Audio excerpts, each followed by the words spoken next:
Сайн байцгаана уу? Энэ өдрийн мэндийг хүргэе. За, бид залуус ток шоу энэ удаагийнхаа дугаараар та бүхэнтэй дахин уулзж байгаадаа маш их баяртай байна. Тэгээд ер нь бид залуу ток шоу та бүхэн залуучуудын дунд тулгамж байгаа асуудал болон ер нь залуучтай холбоотой ямар асуудлууд байдаг талаар хэлэлцэж ярилцдаг. Тэгээд өмнөх дугааруудаар бол бид залуу хүн гэж хэн бэ? Мөн бас залуучдын ажлын байр болон залуучдын орон сууцны асуудлын талаар бид нар ярилцчихсан. Тэгвэл өнөөдөр бид нар бас төлөвлөсөн ёсоор залуучдын гэр бүлийн асуудлын талаар хэлцгээр өнөөдрийн ток шоуныхаа гол асуудлыг өдөр чиглүүлж байна. Ингээд студидтэй хүрэлцэн ирсэн зочтой танилцуулгыг хүсэж байна. Өнөөдрийн бас нэвтрүүлгийн маань хамтран хөтлөхөөр Мигмар Доржгээд манай хөтлөгч залуу маань хамтарч ажиллаж байгаа. Энэ цагаас хойш бид хоёр бас хамтраад нэвтрүүлгээ хөтлөж явуулах болно гэдгийг дуулгаа таатай.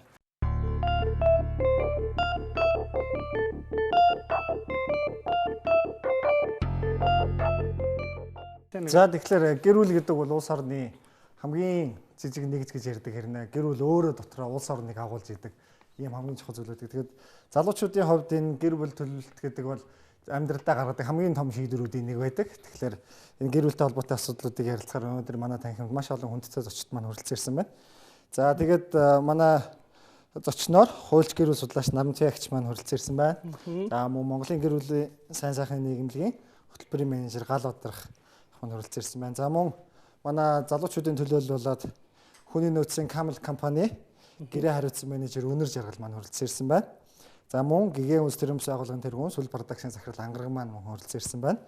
За мөн Говь хувьцаат компани гадаад тодорхойлооны ахлах менежер Зол Жаргал маань хүрэлцэн ирсэн. За мөн манай зэрэглэлээр хүний нөөц болон гэр бүл судлалын ангийн оюутнууд маань та бидэнтэй санал бодлоо хуваалцахаар хүрэлцэн ирсэн байна. Уулзсан маш их баярлалаа. Чөлөөтэй нэвтрүүлгээс чөлөөтэй оролцоор байна. За, санал бодлуудаа чөлөөтэй илэрхийлэхийг хүсэж байна. Тэгээд бидний бас урилгыг хүлээж авч ирсэн явдал та бүхэнд маш их баярлалаа. За, би нэвтрүүлгийн өмнө бас та бүхэн зориулаад нэг сонирхолтой судалгаануудыг бас та бүхэнтэй хуваалцах нэг зүйтэй байх гэж бодож байна. Монгол Улсын хүн амын тоо 2012 оны эцсийн байдлаар бол 2,867,700 гэсэн ийм үзүүлэлт гарсан юм байна. За, тэгээд эндээс өмнөх оныхоос бол 56.1 мянган хүн буюу 2% бол өссөн юм байна.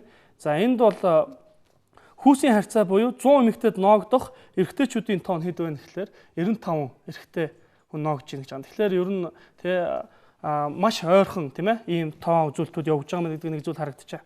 За, улсын хэмжээнд 2012 оны байдлаар бол 768,300 өрх бол Монгол улсын хэмжээнд амьдарч байна. 768,300 өрх. За, энэний 63.7% нь бол хотод бол төвлөрүүд амьдарч байгаа. За, мэдээж бол энэ өрхүүдийн дийлэнх хувийг бол залуу гэр бүлүүд бол тийм ээ шинээр бүл нэмж байгаа. За, Монгол улсын залуучуудын тоо Монгол улсын хэмжээнд бол за ойролцоогоор бол 40%-ийг нь тийм ээ яг одоо энэ 15-аас 35 насны залуучууд биш 25 насныхан гэж үздэг баг. 25-аас 35 насных нь 30% тийм ээ. За, тэгээ бүр хүүхдээ оруулахлаар 80% буюу ингээд залуу улс орон гэж үзэгддэг ийм тоо баримтууд байдаг.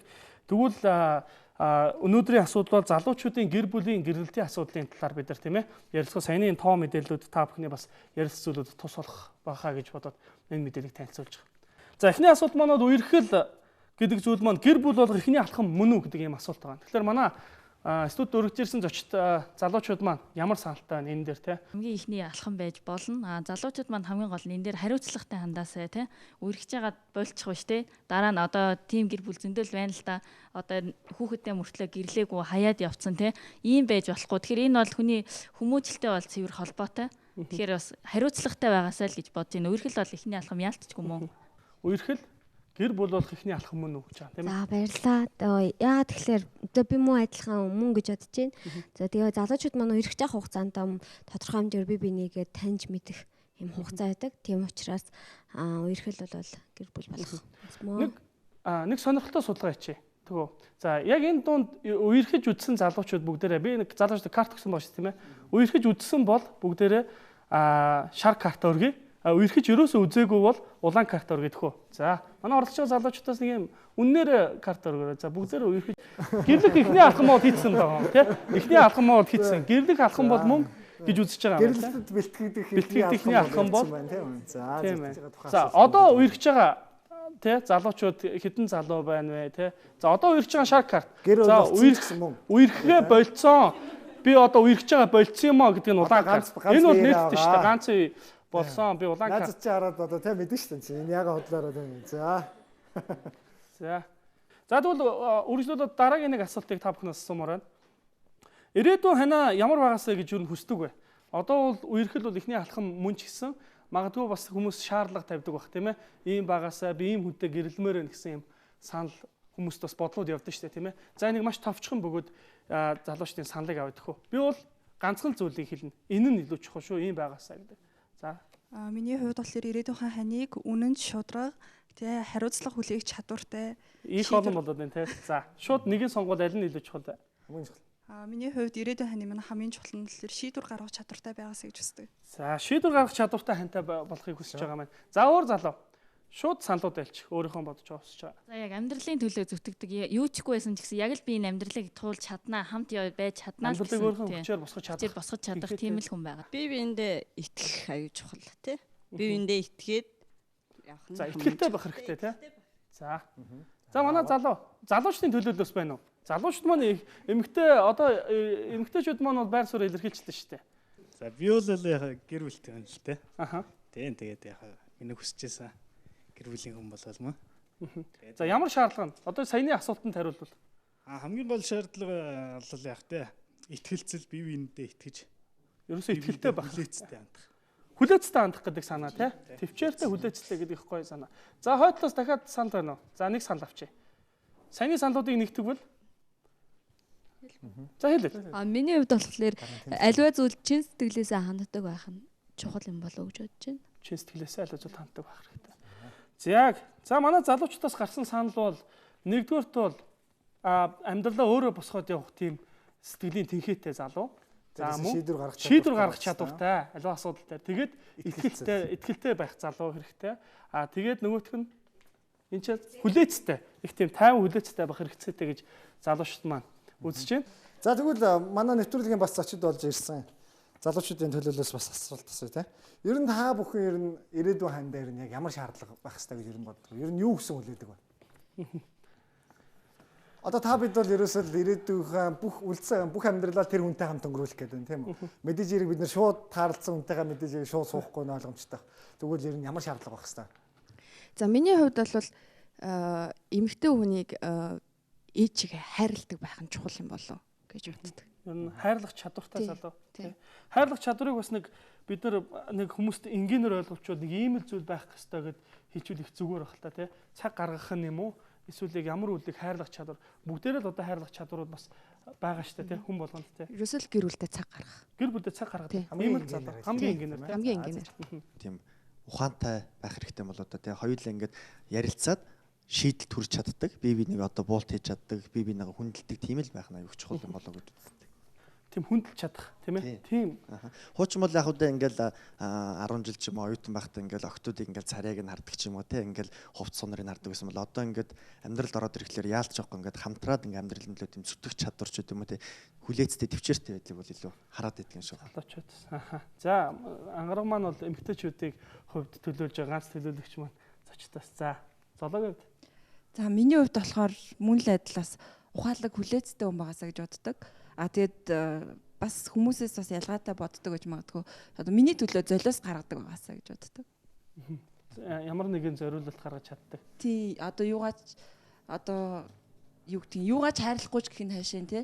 Ямар нэгэн тийм шаардлага гарсан тохиолдолд өөр ажиллаа ч юм уу хойш нь тавиад тэр цаг хугацаагаа юм уу одоо юу гэдгийг тэр юм надад зориулдаг байгаасаа. Тийм маш энгийнээр хөдөөрөө одоо шилжлээ гэхэд нөхөр чинь тийм ээ. За дагаал авчия гэдэг тийм золиос энэ золиос мөн биз дээ. Энгийн тийм энгийнээр бол тиймэрхүү золиос бас гаргаж чадах тийм. Тэгэхээр хүсэл мөрөөдлөө дагах шаардлагатай болсон цаг тэр хүсэл мөрөөдлийг ойлгох чадварыг хэрэгтэй болох байх тийм ээ. Яг хүсэл мөрөөдлөө. Тийм гол нь бас эмэгтэй хүнийг ойлгодог хүн хамгийн чухал л да. Өнөөдөр манай энэ гурван залуу бол илүүтэй боловсралтай ганц бие залуучуудын төлөөлөл болж ирсэн байна. За энэ нь ер нь яагаад энэ тухай заавал онцолж авч үзээд байгаа юм бэ гэхээр өнөөдөр маш олон залуучууд гэр бүлөө зохиогоод сайн сайхан амьдраад явж байгаа хэдий ч гэсэн тэр хажуугаар магадгүй эрдэм номын мөр хөгөөд амьдралаа босгохын тулд ажил төрөл хийгээд явж байхдаа магадгүй гэр бүлийн асуудлуудаа төр хойшин тавьсан эсвэл жаахан архидуулаад явж байгаа ийм маш олон нийгмийн бас төлөөлөл байгаа. Тэгээд тэр төлөөллийн бас нэг төлөөлөл болоод энэхүү 3 залуу маань. Тэгэхээр та нараас илүүтэй энэ ганц бие залуучуудын тухай ер нь асуу гэж бодож байна тийм. Ер нь яагаад ганц бие гэдэг тухай. Тэгээд ерөнхийдөө бол та бүхэн бол ер нь учрал хүлээж амьдарч гин үү?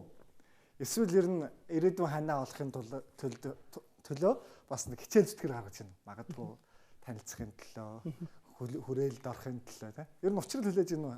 Ажиллаж гин үү ер нь эсвэл. За учрал хүлээж байгаа л үгүй болоод.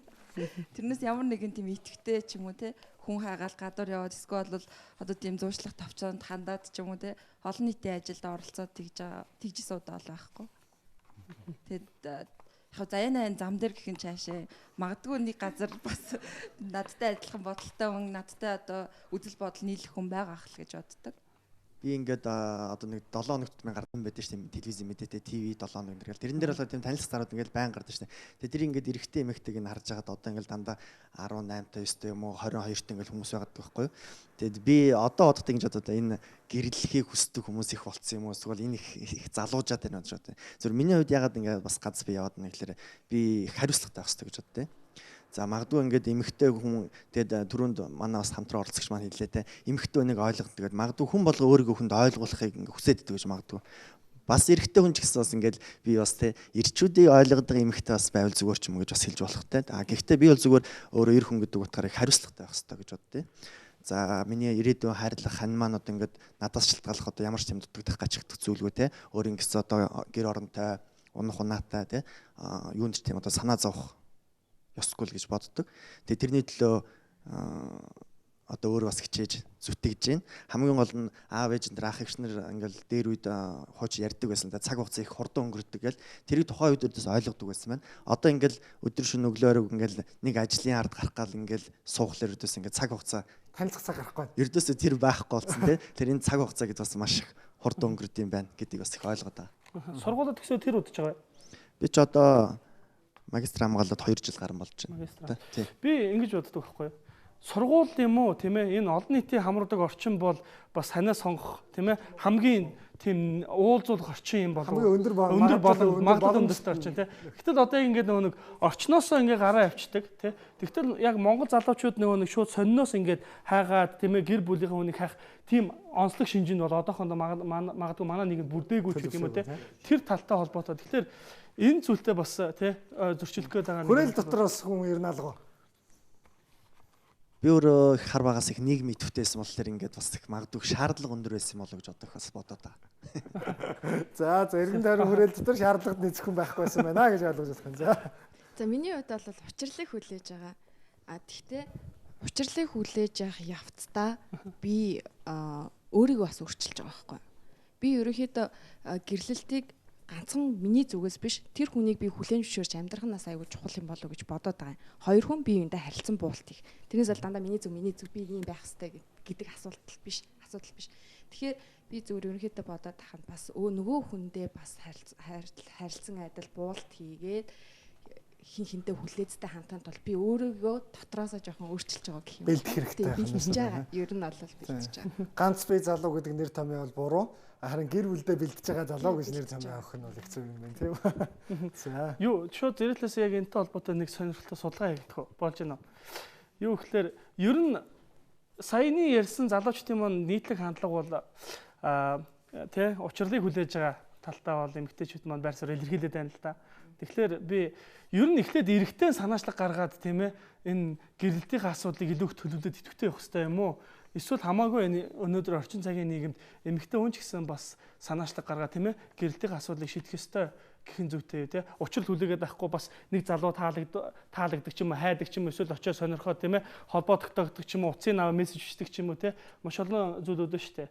Үерхлээр бол эрэгтэй нь гуйх ёстой гэдэг эмэгтэй хүн хүлээгээд байдаг нэг тал байгаад байдаг да тий. Тэгвэл яг энэнийг би нэг эрэгтэй гэж бодвол улаан картыг эмэгтэй гэж бодвол шар картыг аль нь чамаагүй хоёлаа гэж бодвол яг нь хоёулыг нь хаад байна. За одоо за сонирхоо тий. За аль нь чамаагүй гэж байгаа нь 4. За хэн ч хэж болно гэдэг дээр энэ бол байр суурь хамаагүй гэж байна тий. Улаан карт нь болохоор 7 8 Эрэгтэй. За 3 хүн маань эрэгтэй. эрэгтэй нөрүүлэх хэрэгтэй. Эрэгтэй Төрүүлэх нөрүүлж хэрэгтэй. Бус нь болохоор хамаагүй энэ бол хоёулаа бас байж болно шүү дээ гэдэг санал. Залуучдын маань санал юм. Бол заавал эрэгтэй хүний зүгээс эхэлж төрүүлж одоо санаачлаг гаргаж санал тавих гэдгийг биш. Би өөрөө бас хийж болох байхгүй. Ерөнхийдөө одоо бол хамаагүй би бол хийчин. Нөө нэг ашигтай тохиолыг хүлээж ийн гэж тийм. Тийм нөө зөвхөн хүлээж ийн. санаачлаг гаргаад танилцах. Тэр хүсэл бол хамаагүй би өөрөө төрүүлээ санал тавих бол асуудал. Яг. За тэгэхээр ер нь бид нар дандаа эргэн тойрон найз нөхдийн болон аав ээжийн ах эгчийн амьдралаас үргэлж дандаа сургамж авч идэг. Хард сууж байхдаа тий. Зөвхөн ер нь эргэн тойрны хүмүүсийн амьдралаас магадгүй найз нөхдийнхээ амьдралаас ч юм уу ер нь болгоомжлмор яана ингэж л болохгүй юм байшгүй гэж болгоомжл авсан зүйл байдаг. Тэгээд тэр болгоомжлол чинь магадгүй өнөөдөр та бүхнийг ирээдүйн ханаа сонгох чинь магадгүй саад бэрхшээл болж байгаа зүйлсүүд байна. За байгаа. Угаасаа л эргэн тойрон бүх хүмүүсээс ерөнхийдөө Тэр нь амар асуудал байна. тий туршлага хараад. За янз бүрийн асуудлууд байна. Гэтэ миний бодлоор за ингэж болохгүй тэгж болохгүй гэд өөрөөсөө ингээ хаалт тавиад байх биш. Нэгэн тал амьдрал зохиож байгаа учраас янз бүрийн асуудлууд гарч ирэх л баг. Хамгийн гол нь тэр асуудлыг хамтдаа туулах нь чухал юм болов уу гэж бодож байна. Яг одоо манай үзэж байгаа нийт залуучууд маань нэр ийм алдаа байгаад штэ гэдэг энэс болгоомжлоод байгаамаа гэдэг зүйлийг бас хэлчихвэл дараа нь манай сэтгэл зүй тий зөвлөгөө өгөх тийм гэр бүл судлалын чиглэлээр зөвлөгөө өгөх манай мэрэгчлэнгүүд бас их оновчтой бас тайлбарууд хэлэх юм болов. Ер нь яг ямар болгоомж Магадгүй нэг тийм фактууд байвал тий ийм бодлоор зүгээр яг би түрүүний хэлжсэн хариуцлага байдаг л да. Жишээл ингээл ах эгч нар ингээл хоорондоо муудалцах ингээл хэрэлдэх юм байдаг шүү дээ. Тэгэл харж байхад ингээл заримдаа их ялахгүй юмнаас болж бас их маргалдаад тий тэрийг үлэмж хэмжээний асуудал болгоод гэтэл ингээл хөндлөнгөөс харж байхад уг нь одоо ах ингээл яачвал эсвэл одоо эгч ингээл хэлжүүлгээл тэрийг ингээ ганцаарчлаа ингээд уулзаад хилэн гоц сүлд нь ярилцсан гол тэр ингээл ингийн тийм асуудал байдаг. Нөө төвчээр бие бинийгээ одоо харилцан хөндлөх гэдэг асуудал их гарч ирдэг. Тэр асуудлыг өрдөөс нөгөө бие бинийгээ ойлгож сонсдог гэдэг юм дээр л их чухал байх хэрэгтэй гэж бодож байна. Магадгүй жижигхэн асуудал ингээл бужигнаад байгаа зүйл бас их нөлөөлөд байна тий. Хамгийн гол нь үнж байх гэдэг хамгийн чухал. Тэгээд тэрнээс болоод нийгээ гомдоож болно, босгосон амьдралаа нурааж болно, өнөө хүртэл одоо хийсээ цаг хугацааг ч гэсэн алдаж болно гэдгийг харсан. Тэгээ бас нэг юм болохоор хардалт гэж нэг юм. Одоо саяхан болтол миний бас нэг ойрын найз охин бас яг тэр юмтай нүр тулсан. Тэгээ бид нэр бас ингээд найз охтуудын хуваар ингээд бүгдээрээ суужгаад одоо яг юунаас олоод яагаад энэ хүн ойлгодгүй юм бол гэд одоо тэр бол ямар ч тийм хардах шалтгаан болох. Тэгвэл одоо тэгэл өөрт чинь жишээлх юм бол би нэг нөхөртэй болсон чинь намайг ингээ хардаад гаргахгүй бол яана гэдэг болгоомж л байна. Тэрнээс олж байгаа ч юм уу тэр нөлөөлж байгаа зүйл бий жишээлбэл. Гэхдээ яг юм тулгаруул яах бол гэдэг нь айгүй сонирн байсан. Тэрийг шийдэх тухай л ер нь шийдлийг надад гэхдээ яг нөгөө туршлага байхгүй учраас тэгээд тийм учраас яг тийм юм байдалд орвол би яах бол гэхээс бас нэг жоохон айц төрсөн л дөө. Тэгвэл нөгөө талаас үнж бишийн тухай асуудал дээр бас яг яхаа. Жишээлх юм бол нэрээ миний нөхөр намайг ингэж хуураад байвал яах вэ гэдэг асуудал танд энэ айц бий. Бас байдаг гэж магадгүй. Гэхдээ тэрийг ингээд яг тухайн үед нь бүх юмыг дуусгах биш. Яг тэр үед яаж шийдэж болох вэ? Тэр үнийг уучлаад ойлгож хүлээж авах уу? Эсвэл одоо чи нэгэн алдаа гаргасан юм чинь за баяртай гэж чимдамын нөгөө хөөгөө гаргах уу? Тэр үнийг ухаан мэдгэл асуудал байна. Тэгэхээр өөрөөр хэлэх юм бол яг энэ болгоомжлолууд маань өөрөө эргүүлээд ирээдүйн хандаа тавих шаардлагыг улам өндөр болгож байгаа асуудал болж байгаа юм тийм. Заавал үнэнчийн таних төлөө явсаран байгаад суун гэдэг ийм ойлголт руу хүрсэхлээрээ магадгүй гэр бүлтэй болох цаг хугацааг уртсгаад байгаа юм болов гэдэг асуудал. Гэхдээ тэгээд юу штэ одоо би нэг залуутай танилцлаа гэж бодё. Тэгтэл тэр залууг яг эхний үедээ ингээд бид нар сайхан байж болох ч гэсэн одоо ингээд би одоо дэвэл явахгүй шүү дээ. Энэ хүн одоо намайг цаашдаа хуурах болов. Эсвэл одоо намайг хардах болов. Эсвэл яах бол гэд. Тэгэхээр ерөнхийдөө ингээд өөрөөс бас юм шалтгааллах юм их учраас одоо тийм тэр хүн үнэхээр тийм ааштай байвал засах боломж байна уу? Эсвэл одоо юу гэдгийг өөрөө бас тэр хүнийг өөр яаж татаж болох вэ те? Тэр талаас нь бас залуучууд жоохон бодолтой юм байна юм уу? Одоо сая бас ярьсантай ухаалаг хүлээцтэй одоо хариуцлагатай тийм бай. Асууч. Тэгээ яг одоо яг энэ дээр тулгуурлаад залуучууд нөгөө нэг бие биенээсээ бас нөгөө нэг үлгэр жишээх авдаг тий. Яг өөрийнх нь үеийн залуучууд гинт нэг залуутаа суугаад амьдралын шийдэгдээл. Гэтэ яг тэр хоёрын дотор болж байгаа асуудлаас илүүтэйгээр амьдралын төвшин нөхцөл байдлыг бас их харж тэрнтэй өөрийгөө бас их зүүрлэх тий. Яг энэ нөгөө залуучуудыг нөгөө нэг тийм ээ амьдралдаа нөгөө нэг бэлдсэн онтой болцсон ч гэдэг юм уу, эсвэл албан тушаал гайгүй залуучуудтай ч гэдэг юм уу те, энэтэй бас их суух сонирхол. Энэ зүйлүүд ер нь залуучуудын бас нэг гэрлэхэд хэрэг одоо тийм ээ хориг саад болж байгаа асуудал болдог вэ гэдэг зүйлийн талаар. Найз нарын дунд магадгүй зүгээр тийм ээ эсвэл танилтын дунд явж байгаа нийтлэг ойлголтын талаар хуваалцаач. Миний яг энэ дээр бодж авдаг юм гэхээр ингээд найз нөхөд гэдэг бол хүний амьдралд маш их одоо тийм нөлөө үзүүлж идэг. За тэгээ одоо манай найзууд ингээд тойроо суглаар ингээд бие биенээ их нэртэй хүмүүсийн их нэрийг ярьдаг ч юм уу ингээд одоо амьдрал руу нэг их бас их оролцоод байдаг санагдаг. Тэгээд нөгөө найзууд дундаа ууссан хүн найзуудынхаа үгээр одоо гэр бүлдээ одоо бас асуудал гаргаж байдаг юм те. Тэр байдал бас их үүсээд байдаг. Найз нөхөд зөвлөгөө өгдөг. Их сайн бодож зөвлөгөө өгөхгүй бол тэр магадгүй айхтар том асуудал төрөх бас аюултай гэсэн. Тэр найз нөхдийн хүрээ бас их чухал учраас бас хиний үгийг авах лу хамгийн гол нь нөгөө хүн өөрөө хинтээ амьдарч байгаа үлээ гэдэг бас их бодох хэрэгтэй тий. Манай найз нөхөд миний их нэртэй амьдраад байгаа болов би тэр хүний их нэртэй амьдраад байгаа бол бас ойлгохгүй. Тэгээд бас гэр бүл болоход боловсролын төвшин бас хоорондоо нөлөөлдөг гэж боддог. Тэгэхгүй одоо ингээд яг сая албан тушаал гэж ярьсан шүү дээ. Тэгэхээр заавал нэг даргатай ч юм уу компани захиралтай суух гэдэг байгаа биш. Яг ижил төвшний бас ойролцоо боловсролтой байж иж яриа хийлээ одоо нөгөө үзэл бодол юм нийлдэг байх гэж би боддتي. За боловс. Нэг юм яриад хад тэрийг ойлгохгүй бол яах вэ гэдэг асуудал байна. Тэгэхээр шууд энэ асуудалтай ойлуулаад ер нь одоо тэгвэл бид нар шиг одоо би ч та бүхний нэг байна одоо тийм үү ингээд бүгдээрээ манай нэг фракц байна. За тэгвэл ер нь яг ийм ажил хийгээд хөдөлмөрлөөд ч юм уу сурж боловсрох гээд явж байгаа энэ залуучууд ганц бий байгаад. Ер нь энэ залуучууд яагаад ганц бий байгаад? Ер нь эргэн тойрны нийтлэхээ харахад ер нь юу нөлөөлөж байгаа? Та нэг нь шууд оновчтойгоор өөрийнхөө яг бодож байгаа нэг хувилбарыг хэлээч л гэж байна. Зүгээр гэр бүл болох сонирхолгүй хүмүүс бас их байдаг юм байна лээ. Ерөөсө гэр бүл болох зүгээр хамтран амьдрах ч юм уу эсвэл ингээл байгаад байдаг. Тийм сонирхолтой хүмүүс бас их байдаг юм байна. Гэр бүл юу сайхан чухал вэ гэдгийг ойлгохгүй л гэсэн үг байна шүү дээ. Тийм. Миний харж байгаагаар бол нэлээд хэдэн жилийн өмнө бид одоо отоод бидний эцэг эхийг бодоход нийгэм нэгдүгээрт өөрчлөгдсөн. Тэр үед нэг чамдаанаа яриад хоёлаа сэтгэлээрээ нийлдэг байсан үеэсэн бол одоо өөрчлөгдөөд нийгмээ дагаад цаг хугацаанд тохируулж бид нар өөрсдөө хувьсаа өөрчлөгдөд байгаа юм болов илүү материалын талыг илүү оюуны байдлыг илүү үзээд байгаатай холбоотой юм болов гэж би ойлгоо. Сэтгэлийн шин чанар биш. Тий. Боловсрол болоод санхүүгийн хүчин чадлын талаар яригдах гэдэг тий. Карма хараад байна тийм үү. Хэзээ хормоо их вэ та? За тэгвэл одоо таны өөр нөөр чинь хормын төлөвлөгөө нь юу вэ? Чиг байгаа юм чи сайн мэдэхгүй шүү дээ. Ер нь төлөвлөлт байхгүй юу? Төлөвлөлт бол байгаа. Ерөнхийдөө тэгэл яг таарсан хүн гарч ирвэл бол хизээ чамаагүй хийчихдэг. Хизээ чамаагүй л хормын. Ер нь бол нэг 30 гараал гэж боддог. Гэхдээ нөгөө нь одоо би юун дээр аявих боддог вэ? Гэр бүл төлөвлөлтийг маш сайн хийх нь зөв юм байна гэж боддог. Тэр өнөөдөр залуучууд ингээл үерхэл нөхөрлөл байна. Хамгийн гол нь тэгээд тэр үерхэл нөхөрлийн хугацаа уртч ажиллана, богино ажиллана. Гэр бүл болоод өнөөдөр яа гэр бүл салаад байна уу? Тэр хоёр хүн энэ эрэгтэй эмэгтэй хоёр хүн нийлж үерхэж нөхөрлөн гэж хоёр ертөнцид нэгдэх гээд байна шүү дээ. Тэр эрэгтэй нь ямар нөхцөлд амьдарч байсан, эмэгтэй нь ямар гэр бүл хүмүүжлэлтэй гэдэг энэ хоёр ертөнцид нийлэх гээд байна. За нийлээд ингээ үерхэд гэр бүл олчингутлаа би нэг ойлгохгүй ч ямар нэг байдлаас ингээ гэр бүл залуужаад байна. Ягаад энэ хоёр ингээ урд нь хайртай үерхээ салчуу гэхлээр энэ хоёр гэр бүл төлөвлөлтөө сайн хийгээгүй байна. Би нэг ойлгоогүй байна. Зүгээр нэг шохоорхол байсан байна уу, хайр сэтгэл байсан байна уу гэдгийг бас залуучууд их ойлгохгүй байгаа юм болоо гэж боддог. Миний хувьд бол 30 гараад за эхлээд ямар ч байсан гэрлэх хүнэл олон доо. Гэхдээ 30 ер нь бол 30 наснда гэрлэх юмсан гэж боддог. Тийм төлөвлөгөө өслөл байгаа юм тийм. Тэгээд одоо бол нэг оройтчлоо ч юм уу эсвэл хүнтэй суух юмсан тэгэж амар бодоод яваад идэггүй. Тэгээд одоо би бол одоо хувьдаа би бас та нарын нэгнэнд орчод шүү дээ тий. Би бол хувьдаа 30 настайтай хүнтэй сууна гэж боддог. Хэрэв хүнтэй суухгүй би улаан дохио асуу заастаа танилцах юм уу одоо тий. Бөөмд илүү их олон хүрээлд орохын төлөө хэрмэлцэх нь зөв болоо гэж. Өөрөөр хэлэх юм бол энийг яагаад асуугаад байгаа юм гэхээр хүн бас магадгүй хит их оройтох нь бас магадгүй сөрөг талтай байхаа үгүйсэхгүй тийм. Тийм учраас бас өөрсөндөө бас нэг юм хэмжээ хязгаар тавьж байгаа тийм ээ. Тэрнээс хойш илүү магадгүй өөр олон аргуудыг туршиж үзэх юм боломжууд бас байхыг үгүйсэхгүй байна. За манай оролцогчдоос бас нэг санал. За энэ дэр нэг юм нэмж одоо ганц бие залуучууд бас оширж байгаа гэж ярьлаа шүү дээ түрүү. Энэ дээр болохоор боловсрал мэдлэг одоо өндөр болох тусмаа шаардлага өндөртэй болж байна.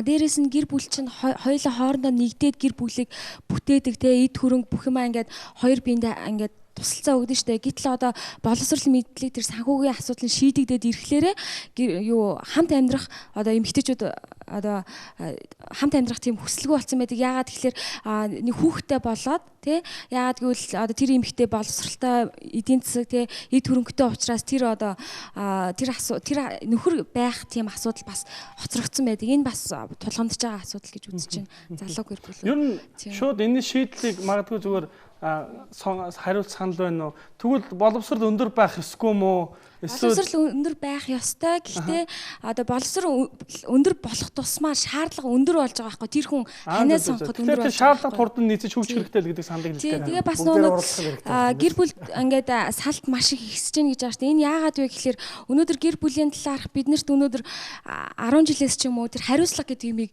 хичээлээр ч юм уу боловсрлоор оруулах хэрэгтэй байхгүй. Яагаад тэгэхээр өнөөдөр гэр бүл гэдэг аав хүн гэж ээж хүн гэдэг хүн ямар байх ёстой гэдгийг цензурыг мэдэхгүй мөртлөө одоо гэр бүл шууд ингээ болоод үр хөвгтэй болдог. Тэгэд салт үүсдэг. Тийм болохоор нэг боловсролын сургуульд тэгээ эцэг хүн их хүн ямар байх ёстой боловсролын салбарт бас энэ саналыг оруулъя гэдэг юм зүйл явж байгаа шүү. За тэгэхээр эхний бидний нэвтрүүлгийн эхний үе шат бас дуусах тунд өгч байна тий. Тэгээ би энэ дээр бас нэг зүйлийг зарим одоо саяны залуучдаас бас ярьлаа. Зарим залуучууд одоо гэрлэх нь одоо айгүй чухлаа гэдэг ингээд хангагийн дохио зарим ингээд илдээд байдаг тийм ээ. Гэтэл нөгөө гэрэлчээд үерхэх асуудлууд бас энэ дээр бас нэг хөндөгдөх гээд байдаг тийм. Гэрэлснийхаа дараа нөгөө үерхэх, гэр бүл болчоо дараа нь нөгөө үерхлийн танилцах үе шат явагдах нөө яарснаас болоод тийм. Энэ зүйлүүдийг бас манай судлаачд маань тийм бас тайлбарж өгөөсэй гэдэг энэ зүйлийн талаар хүсэж байна. Ингээд саяны бас ярьсан залуучуудын маань бас тийм төлөөллийн маань ярьсан энэ саналууд дээр те ямар зөвлөгөө өгөх үү те мөн бас нийгэм тань байгаа залуучуудаар бид нар бас саяны хайрыг яаж дүгнэж нэгтгэх үү гэдэг зүйлээр бүгд бас тэгэхээр амьдрал гэдэг бол энэ ярьж байгаа ярианууд бүгд орон тэгтээ тис ондоо өөр байдаг хөрсөн дээр буух хэрэгтэй тэнгэрийн их олон юм ярьж байна. Эхлээд нас биеийн төрсөн гэдгээ ойлгох хэрэгтэй. 16-аас 22 наснд эмэгтэй хүн эр хүнийг хамгийн их өндрөөр хүсдэг. Тэрнээс цааш бол шаардлагууд тавих нь ойлгомжтой. Хүнтэй суудаггүй, машинтай, байшинтай суудаг байхгүй. Тэгэхээр үндсэндээ бид байгалийн бүтээлэл юм бол академик хүний зохиосон одоо боловсролд хит шунснаас, эд баялагт хит шунснаас хүний мэс чанар, унган дүр төрх угаасаа эсийн солилцоо гол нь бидэнд чухал байхгүй юу.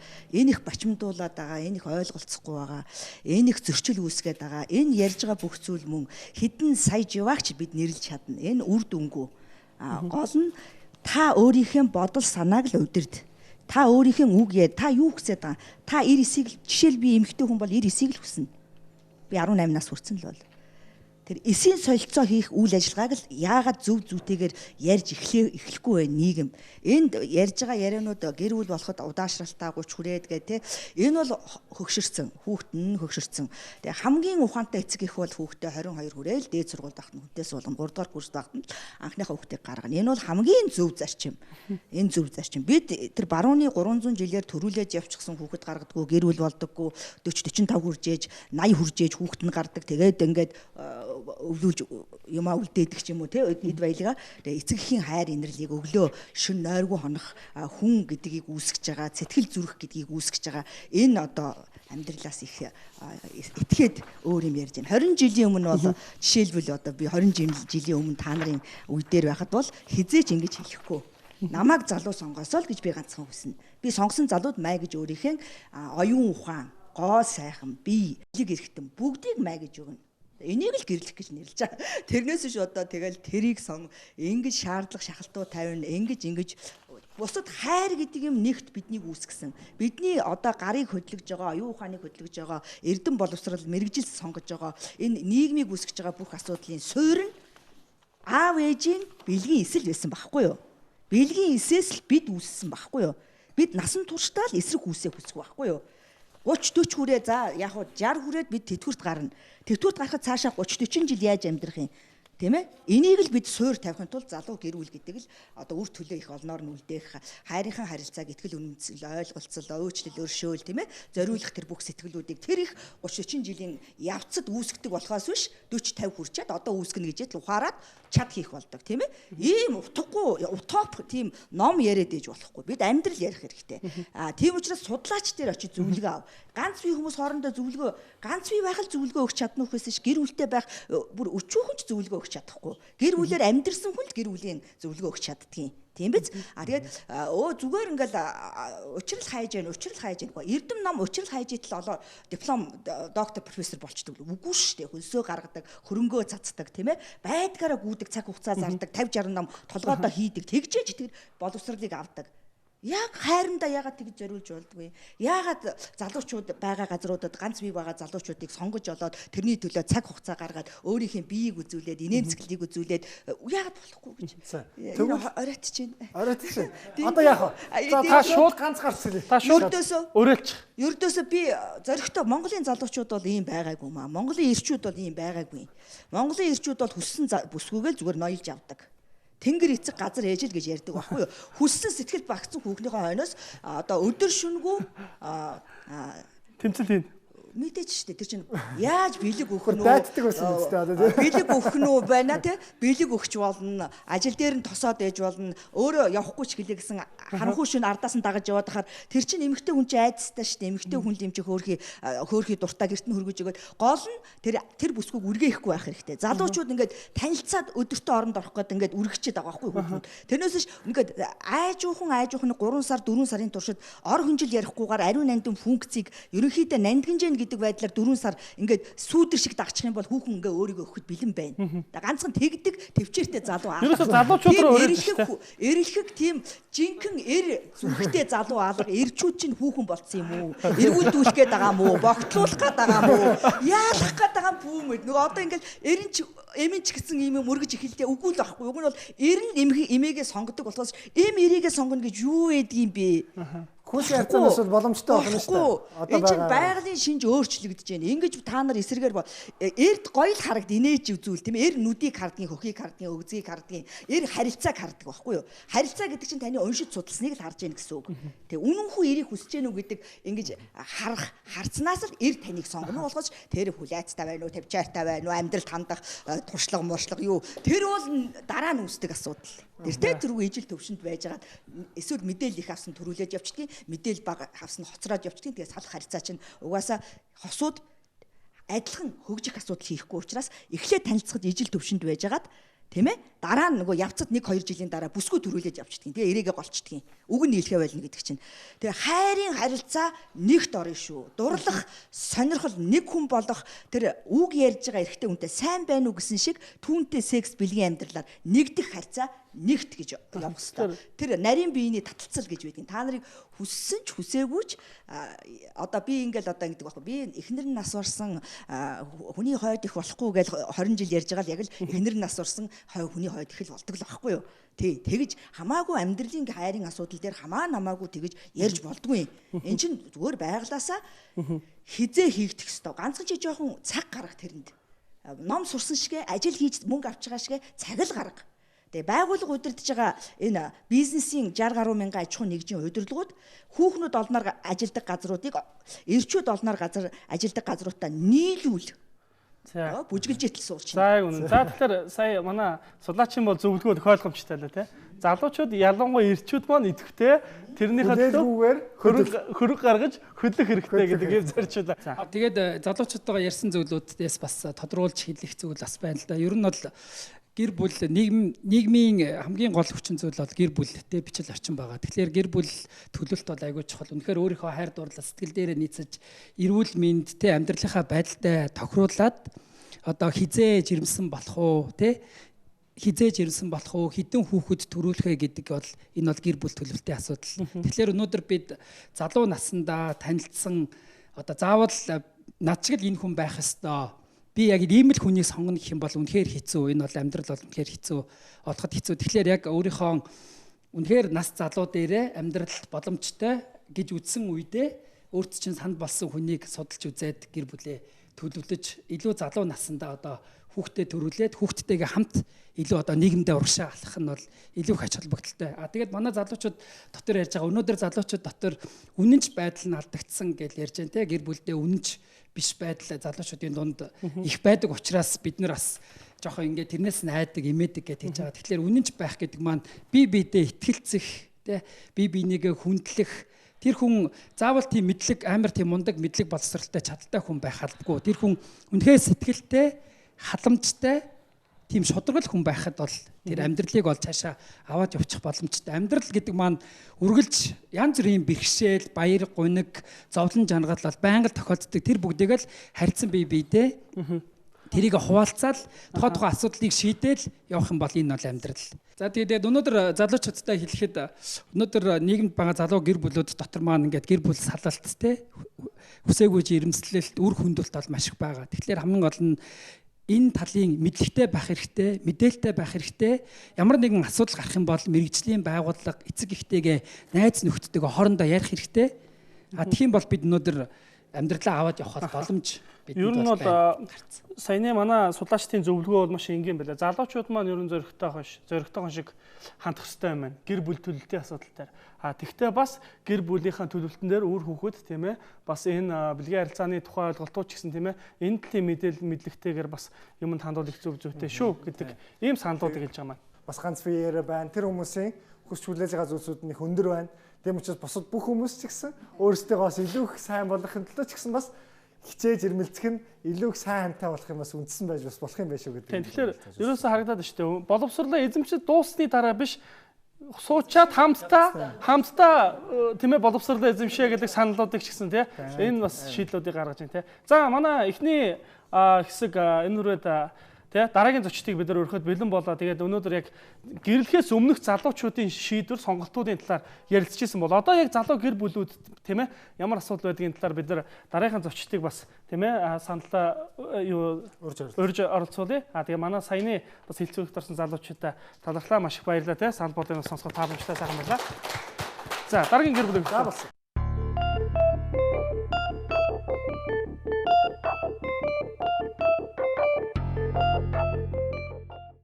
За тэгэхээр манай нэвтрүүлгийн дараагийн хэсэг бол яг өнөөдөр гэр бүлээ зохицлоогоод хамтран амьдраад явж байгаа аж аргалтай хосуудын маань хэсэг байгаа. За тэгээд өнөөдөр маш олон залуучууд гэр бүлээ болоод явж байхдаа тэдэнд тулгарч байгаа асуудал, бэрхшээл, жаргал зовлонгийн тухай бид бас нээлттэй ярилцахаар зочдыг өрсөн байгаа. За тэгээд өнөөдөр манай нэвтрүүлэгт Баталга маань гэргийн дулам царингийн хамт, за мөн гам хүлэг маань гэргийн учрлынхаа хамт хөрөлцөн ирсэн байна. Хөрөлцөн ирсэн явдал баярлалаа. За тэгэхээр ер нь гэр бүл болоод явж байна. Тэгмээ бас өөрсдөө бас ярианыхаа ихэнх товчхон танилцуулаад гэр бүл болоод хэр удаж байгаа хүүхэдтэй тухайгаа танилцуулаад за мөн эхний асуулт бол ерөөсөө өдөр бүр ер нь өөрийнхөө заяаныхаанаас та ер нь юу хүсдэг вэ? Нөхрүүд нь эхнэрээс ер нь ямар байхыг хүсдэг вэ? Юу хүсдэг вэ? Эхнэрүүд нь нөхрөөсөө юу хүсдэг вэ? Эхнэр дулам цэрэн ануун дээр очир эрдэнэ гэдэг хоёр маматай. Тэгээ манай хоёр мама хоёлаа хөдөө байна. Одоохондоо нотын агаар магаар гэдэг ингээд асуудал зөндөө байна. Залуу хүмүүс ер нь одоо юу гэдгийг яг нөгөө гэр бүлийн талаар ярилцж байгаа болохоор тэрэн дээр би ингэж ярих гэдэг юм л хүүхэд өсгөнө гэдэг яг Улаанбаатарын нөхцөлд бол айгүй хэцүү асуудал байна шүү. Энэ бол одоо хамгийн их тулгамдж байгаа хэцүү. За залуу гэр бүлүүдэд их тулгамдж байгаа асуудал байна тийм. Тэр бол хамгийн хэцүү асуудал тийм. Тэгээл утаа үнээр яаж л хөдөнөөс ирээл энд ингээл ханиад түрэл тэгээд эмчд үзүүлэхээр агаарл нь буцаа гэдэг. За жинхэнэ аав ууны зовлон ярьж байна да. Шууд саяны асуултанд тий Батлагын үед бол яг бодож явсан асуудлаа шууд хуваалцж байна тий. Одоо яг нөөс тий хүүхдтэйгээ хамт байж чадахгүй тэр. Ерөөсөө эхний асуултын санал маань тий эхнэрээс гэр бүлийн хүнээс ер нь өдөр тутамдаа юу хүсдэг вэ гэдэг л их энгийн асуулт тий. Одоо нэг ийм л байгаа. Нэг эхнэр хүн нэг ийм байх хэрэгтэй гэдэг тухай л асуудал. Ганцхан санал. Эхнэрээс одоо хүсэх юм гэх нь хаашаа. Тэгээд битэр ч нэг маргаан заргаан юмнуудыг бол аюу амархан шийдчихдэг хоорондоо ярилцаад би зэрэг цагдаагийн байгууллагад ажиллаж байсан урд нь ингээл ер нь аюу шулуухан хоорондоо ярьцдаг. Одоо өдөр болгон хүсэх асуудал гэх юм бол юу гэдэг яг одоо ингээ хард сууж байгаад хэлэхэд ингээд чи завгүй юу гэдгийг те зав гаргаа над руу нэг ярьчих болдгүй юм уу ч гэдэг юм уу нэг тийм тунирхал өдрүүлгэн явж идэг байнга явж идэг. Тэгээ нөө аль болох хол ажиллаж байгаа нэгтрээсээ хол зайтай ажиллаж байгаа ч гэдэг юм уу хөдөө ажиллаж байгаа ч гэдэг юм уу иймэрхүү асуудлууд л аягүй. Илүү цаг завыг надаас аягүй санаа тавиал уцаар ярьчих л. Тийм маш энгийн мөртэй гоё юмсэл тийм яг тийм л. Тэгвэл эхнэрийн хувьд битээр одоо гэр бүл болоод 7 жил болж байна. Тэгээд 7 жилийн хугацаанд мэдээж амьдрал юм чинь бас зөндөл асуудлууд байдаг. Гэхдээ хамгийн чухал асуудал ерөөдөө хин нэг нь бууж их хэрэгтэй юм шиг санагддаг. Ер нь дандаа би дийлнэ гэдэг дийлэхгүй шүү дээ. Гэсэн ч бас эрэгтэй хүний зарим нэгэн төрөлхийнхэн зан чанарыг хүлээн зөвшөөрөх хэрэгтэй. Чи заавчгүй юм бохстой гэдэг бол хэлв. Жишээ нь үгүй оржод гутлаа ингээд шиддэг өмдөө ингээд эргүүлж шиддэг бол тэргээрээ л байна. Них өөрчлөгдөхгүй дээ. Тэрийг хүлээн зөвшөөрчих хэрэгтэй юм байна. Тэгвэл маргаадах шаардлага байхгүй шүү дээ. Тэгвэл нөхрөөс миний хүсдэг юм гэх юм бол гэхдээ эрэгтэй хүн бүдүүн бараг байхын заримдаа гоё шүү дээ. Тэгэхээр дэндүү юу гэдгийндээ дэндүү намайг чи тийх өстой ангистай чи жоохон мэдрэмжтэй бай гэж тэгээд ах юм бол залхах юм болоо. Гэтэ бас заримдаа бас жоохон мэдрэмж халамж хэрэгтэй санагддаг. Жоохон мэдрэмжтэй байвал. Мэдрэмжтэй. Ядраад хялаагаад байхад юу ч л юм шиг байвал бас хэцүү шүү дээ. Жоохон бас эр хүн ч гэсэн бүдүүн бараг байх нь эр хүний зам. Гэтэ жоохон бас мэдрэмжтэй, халамжтай байх хэрэгтэй. Тэр их хэвээр өөр нэг хүсэж байх юм байхгүй шүү. За энэ нэвтрүүлэгт өөрсөнд их баярлалаа.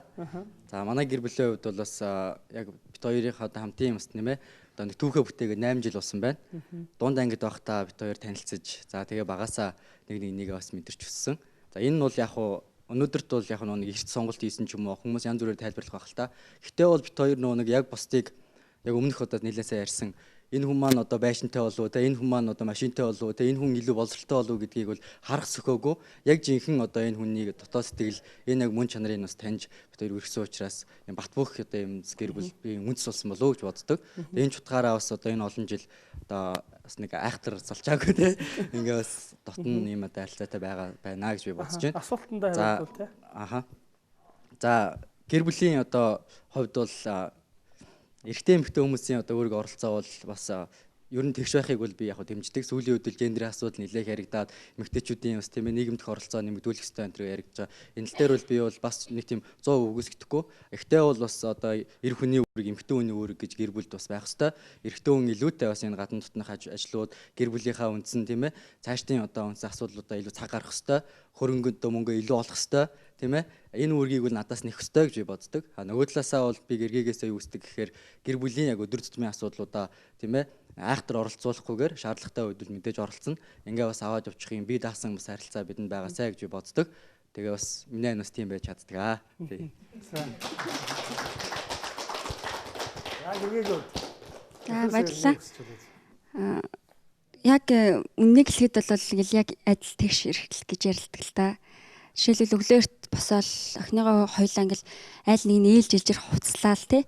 Ийм хувц өмсөх ёстой гэд би гаргаа тавьчин. Тэгэл айл нэг завтай нь одоо өмсүүлэл би эсвэл хоолаал бэлдээл ч юм уу тий. Яг ингээл зэрэг өглөөний амьдрал эхлээл зэрэг л амрах ёстой болов гэж би боддог шүү дээ. Яг тэр тал дээр ч гэсэн илүү өөрөө оролцож тех ёстой шүү гэдгийг бол байнга хэлдэг. Тэгээд За тэгэхээр за тэгвэл харилцан адилгүй насндаа учирсан харилцан адилгүй хугацаагаар амьдарч байгаа одоо ингэж гэр бүлүүд байна гэж бодъё. Тэгвэл ер нь та бүхэн ер нь эрт гэрлэх ер нь орой гэрлэх тухай асуудлыг ер нь юу гэж боддог. Та бүхэн ер нь хэдэн настайдаа анх гэрлсэн.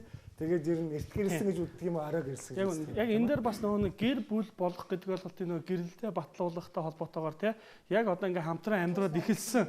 Тий хамтран амьдраад эхэлснээс үүсэх юм уу гэдгээ бас айгуу сайн ойлголтоо ялгаж өгөөрэй тий. Тэгвэл битээр цуг яваал ихэлсэн магадгүй эргэснийхаа багадгүй гэр бүл болгосон гэж зарим нь ойлгоод байдаг тийм талтай. Зүгээр битээрээ өвдөх юм бол яг үргэсэн жилтэй юм бол бас 8 9 жил гэж ярих бах. Зүгээр яг амьдрал эхлээд 4 хүүтэй болсноос хойш 7 жил бол бараг болох гэж байна. Одоо охин маань 6 бараг хүрэх гэж байна. Хүү маань 3 хүрэх гэж байна. Тэгэхээр бол би бол одоо юу гэдгийг миний хувьд л штэ эрт гэрлэхүүл тийм үү зүйл биш ээ. Би 21-т анхалж охиноо гаргасан. Хэрвээ би одоо ингээл тийм ч юм болохгүй, юм ч юм болохгүй гэ сайн муу хараа явсан бол одоо би ямар ч амтай юм бэлээ. Одоо тэгээ сайхан хантай 2 хүүхэдтэй надад алдах зүйл байхгүй. Тэгэхээр би эрт гэр болсон бол ашигтай гэж хэлнэ. Яагаад гэвэл сайн хүмүүсийн хүмүүс авчаад муу нь үлдээд байгаа юм бэлээ. Тийм ээ. За маш тодорхой хариулт. Тэгээ эрт гэр бүл болно гэдэг бас сайхан л гэж ойлгож байна л доо. эхнэрийнхээ араас гүгэл ингээл наацсан гэл энэ хүүхэн намайг таадгүй нилээн гүс тэгээд эхнэртэйгээ суугаад би одоо 22 настай эхнэр маань 21 настай анхны маань хүүхэд гарсан. Тэгээд их жаргалтай гой санагдсан мөлий. Би ихтэй яг энэ завшааныг дэлгэмжүүлээч гэдэг юм уу? Би эхнэрийг айгүйх гомдоожсэн, зөндөө гомдоожсэн. Охиноо гарахад байгаагүй ч гэдэг юм уу? Ажилтай байсан ингээл эхнэрийг эмнэлгээс гарахад нь байгаагүй ч гэдэг юм уу те. Ингээл зөндөө юм дээр миний намайг уучлжсэн. Тэгээд надад бас их сайхан санагддаг. Ерөөсөө одоо юу гэдгийг гой боломжтой. Одоо шууд нүүрлэн харж болно шүү дээ. Уучлаарай ханаа гэж те. За гайхалтай те.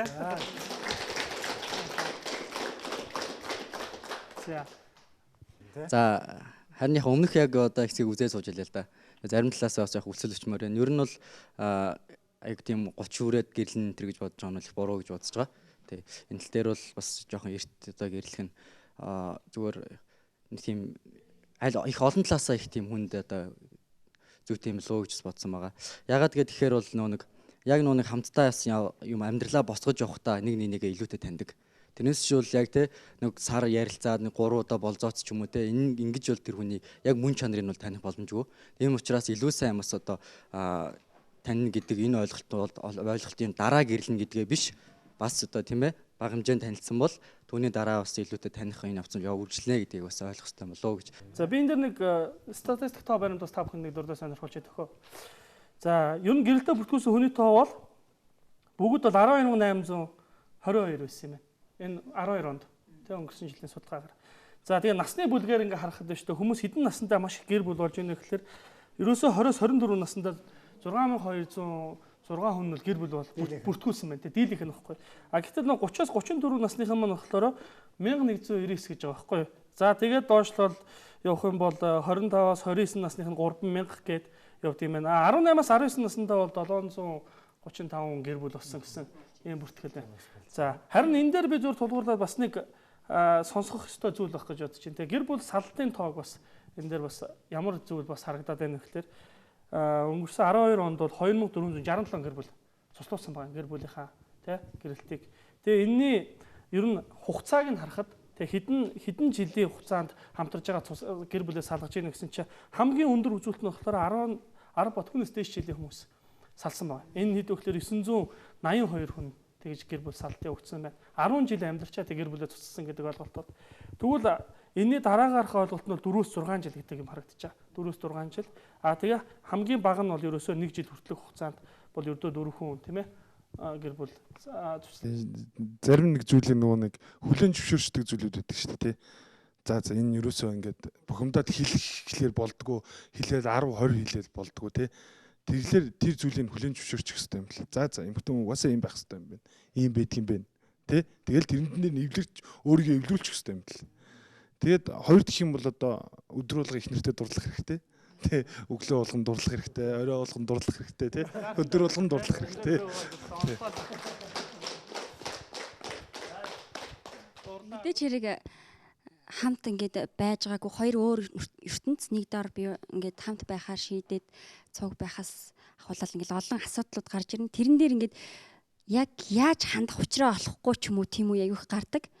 Тэр үед тест жинхэнэ мэржлийн хүнд хандах хэрэгтэй байх. Найз нөхөд ээж аав болвол бас өөрийнхөө талаас харах ч юм уу тий охиныхоо талаас за хүүгийнхээ талаас харах ч юм уу тийм байдал байдаг юм шиг санагдсан. Тэгээд шууд мэржлийн хүнд ханддаг юм байна да гэдэг ойлголт төрсөглөө үед баттай зогсож байгаа. Тийм мэдээч хэрэг хүнд дурлж штэ тэр хүн татагдж чинь хамт байхыг хүсэж чинь тэр л гэрлэх шалтгаан болдог нэгдүгürt. Хоёрдугаарт нь би ээж болоод одоо нэг жил арай болоогүй. Тэгээд ээж болоод хүүхэдтэй болоод тий бид хоёрын дундаас ингээ хүүхэд гараад ирэхээр л энэ одоо жинхэнэ утга учир энийг тий хамтдаа хараад хамтдаа өсгөөд яаж одоо энэ хүүхэд инээж ийн яаж одоо шүдэн нургаж ийн гэдгийг тэр болгонд хоёулаа идэл оролцоотойгоор ингээд хамтдаа гуруулаа байж байгаа нь л үнэхээр аз жаргал гэж боддог. Ээж нь тий хамт. Тэгээд ерөөсөө нэгдүгээр курс тухтаа нэг хүүхд гаргаад дөрөв төгсгөлт нь дахиад нэг хүүхд гаргаж байгаа. Тэгээд би нөгөө ажлынхаа хажуугаар хүүхдээ харна. Эхнэр ингээд гүүгээл тэр одоо ингээд буцаад ингээд ботхоор амар тийм гоё үйл явц тий. Тэр айгүй том тэр ачааг ингээл ерөөсөө юу ингээл туулаад өнгөрцөн. Өнөөдөр 3 настай 6 настай хоёр хүүхэд байна гэхэлэр энэ бол хамгийн аз жаргал тий. Айгүй ерөөсөө ингээл нэг 5 6 жил 7 жил 8 жил бол ерөөсөө ингээл хавсан юм шиг алга болчихсон шүү дээ. Саяхан л 10 төгсөжсэн одоо мөнгө бүтээр 10 төгсөжсэн гэсэн чи одоо 10 төгсөөд баг 10 жил болсон. Тэгсэн мөртлөөс өөрийгөө бас ингээд том ах болчлоо гэж ерөөсөө өөрийгөө бас бодохгүй гэдэг. Яг тэгэхээр манай залуучдын саяны бас мессежийг тэгээ манай үзэж байгаа бас залуучууд мөн бас оролцож байгаа залуучууд маань бас их гоё мессеж авч чадсан байх гэж итгэж байна. За асуулт тий. За одоо нөхрөө тий одоо ингээд намайг одоо тгээсээ ингээсээ гэж дотроо л бодоод идэг. Тэгээ бодох хэрэггүй шууд тий нөхөртөө юу хийж байгаагаа хэлэх хэрэгтэй юм болоо гэж бодож байна. За бид яг энэ гэр бүлийг оролцуулсан гэр бүлтэй холбоотой асуудал дээр тийм ээ базаад тэгээд бас залуучуудад бас зөвлөх уриалгах зүйлүүд юу байна. Би энэс өмнө бас нэг энэ тоо баримтыг залуучуудад сонсох зүйтэй байх гэж бодож байна. Зөвхөн Монгол улсын хэмжээнд өртөлгөөс эмэгтэйчүүд бол 81 мянга гарцсан байгаа байхгүй. Энэ асар их байна гэсэн үг. Тэгэхээр нөгөө нэг энд бас эрчүүдийн хариуцлагын асуудал цаана явагдаад байна уу те мөн бас эсвэл магадгүй эмэгтэйчүүд нь нөхрөө гомдоогоор бас салах нөгөө талын асуудал ч гэсэн бас байж болох юм те. Тэр гэр бүлийн салтын асуудал тийм ээ бити байгаасай те тогтвортой халуун ам бүлээрээ бас өсөөсөө гэдэг үднээс бас энэ тоо баримтыг дурдаа тэгээд бас судлаачтаасаа зөвлөгөөгөө аваад өнөөдрийнхөө энэ хилцүүлгийг бас дуусгал зөв зүйтэй авах гэж бодож байна. Хүслэнт гэр бүлийг үүсгэж хүслэнт үр хүүхдийг төрүүлнэ гэдэг нь хүн болсны цорын ганц зорилго. Хүслэнт өөрийн одоо хүн үйлдвэрлэлийн яам гэж өөр хаач байхгүй зөвхөн гэр бүл дотор байгаа. Тэгэхээр үндэстэн өвөг дээдсээс уламжилж ирсэн өөрийн мөнхийн амьдралыг зөвхөн үр хүүхдээр олж авна. Чи мөнх амьдралыг хүсэж байгаа. Чи мөнхийн хэн нэгэнтэй хүн хоёр төрдөг. Эхээс төрөхөд нэг төрнө. Эхнэрт нөхөрт гарахад нэг төрнө. Тийм ээ хоёр төрнө гэж үздэг. Тийм учраас цоо шинээр одоо сэтгэхгүй оюун үг яриа үйлдэл хөдөлгөөнөө бүр 0 цагт аваачиж хагаад намайг яг эмэгтэй гэдгээр хэн сонгож авах уу гэдгээр одоо ганц би Монголын нийт залуучууд өөрийгөө нээлттэй цагаан сэтгэлээр байлгаасаа. Энэний тулд бас боловсрал хэрэгтэй. Нийгэм их бохир бүрхэг байгаа тийм ээ самуурал завхаарл их байгаа тийм ээ тэгэхээр бид насанд хүрсэн ээж аавууд бид нар маш муу үлгэр дуурайл үзүүлж байгаа залуучуудыг айлгаж байгаа байхгүй юу энэ чинь 45-аас дээш насны магадгүй хариуцлагатай төр засгийн ажил хийдэг компани ажил хийдэг хүмүүс энэ нийгмийн залуучуудад бас муу хор цацах үйлдэлүүд асар их хийж байна энэ олон шар хэвлэлүүд байдаг юм уу энэ олон салж нийлсэн энэ олон нууц амраг энэ олон 5 ихнэр 10 ихнэр авлаа энгүү сайхан гэсэн самуурлын энэ мэдээллүүд жаахан багасаасаа зориулсан сэтгэлтэй байж гэр бүлийн боловсролыг эцэг эхээсээ чадахгүй бол одоо мэрэгжлийн хүнээс авах цаг нь болсон. Тэгээ цаг нь болсон. Тийм учраас хүслэнт хүүхдийг их олноор төрүүлээрээ залуучууд аав ээжээр хүүхдэд харуулдаг гэж ярьж байна. Аав ээж өөрийнхөө алтан сургаалыг ач зээдээ хэлж өгч байна. Тэгэхээр чин залгамж халаа Монголд бол дэлхийн бусад бүх орнуудаас илүү явагдаж байгаа учраас аав ээжийн үгийг жаахан чагнаа. Эцэг их хүн хүүхдийн сайнны төлөө үг хэлдэг шүү. Хорлохын төлөө муугийн төлөө үг хэлэхгүй. Ээж ааваа жаахан чагна орчин үетэйгээ хослуул гэж одоо зөвлөмөр байна. За хослуулах хэрэгтэй. Ээж ааваас суралц.